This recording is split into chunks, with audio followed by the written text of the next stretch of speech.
Hi everyone, it's Jessica Callender. I'm Director of Melody in Motion. This message is for all of my current students and parents of current students, dance students I should say.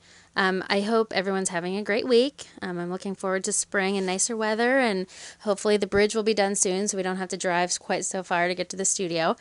I just wanted to give you a little explanation of the papers that are being passed out to all of our dance students this week.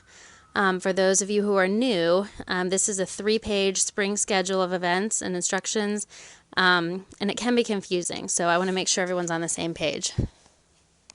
First item on the list is Dance Picture Day, April 16th at the dance studio. Lenzos will be set up in the upstairs studio room to take class pictures and individual pictures of all of our dance students in their dance costumes.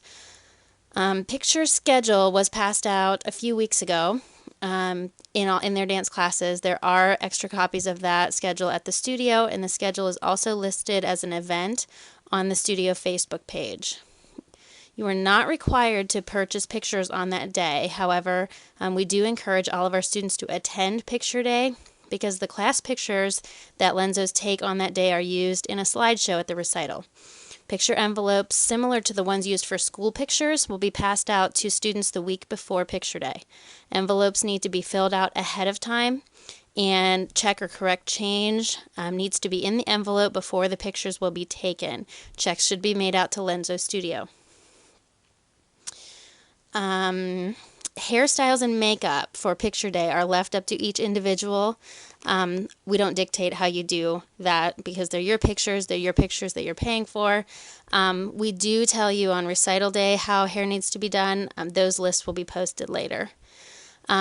Twice a week ballet girls are the exception to this. They are to have their hair in a slick back bun for their ballet picture. We scheduled that ballet picture very last on Picture Day on purpose so that those girls who are in multiple classes don't have to have their hair in a slick back bun for all their pictures. Let's see.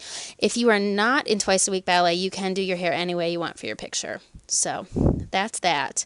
The next 2 events on the schedule are nursing home performances. April 30th is the Newcomers Town Riverside Manor, and on May 7th is the West Lafayette Nursing and Rehab.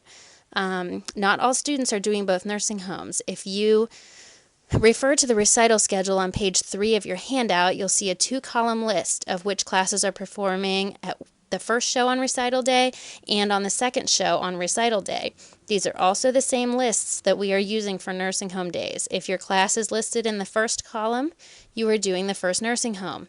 If you are on the second column, you're doing the second nursing home. Please note that some classes are listed in both columns. The younger group of twice a week ballet girls are not doing either nursing home. Their group is too big. The point girls will do their solos and their point dance at both nursing homes. All students should have their hair at least up in a ponytail. You do not have to do recital hair, but just so it's not hanging down in their face, it needs to be up in a ponytail. Makeup is not necessary on that day either. If you will not be attending the nursing home performance, please let your teacher know ahead of time so we're aware of it. Moving on to the next thing. Tech rehearsal at Ridgewood High School, Thursday, May 12th. The twice a week ballet girls are the only students who will be rehearsing that night. No other students are attending this rehearsal. Dress rehearsal at Ridgewood High School on Friday, May 13th. This is a required event for all classes except the twice a week ballet girls and the lyrical girls. If you are not there to perform on dress rehearsal day with your class, you will not be permitted to dance on recital day. All other students are required to attend.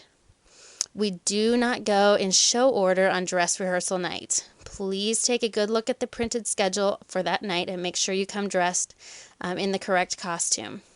It's a good idea to do hair and makeup on that night so you can see what they're going to look like under the lights. That way you can make adjustments as needed for the real recital day. Students are not required to stay at the dress rehearsal after their class has performed, but you're welcome to stay and watch as long as they want. They can leave when they're done.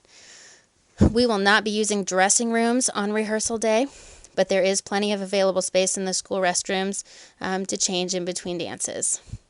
Just an FYI, I will be doing a separate voice broadcast for all instructions regarding the actual recital day because it was too long to put all in one.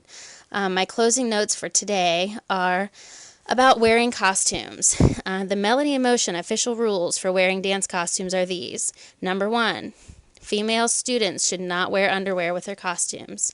The tights and or the tan leotard that came with your costume are the underwear. You have to think about it kind of like wearing a swimsuit.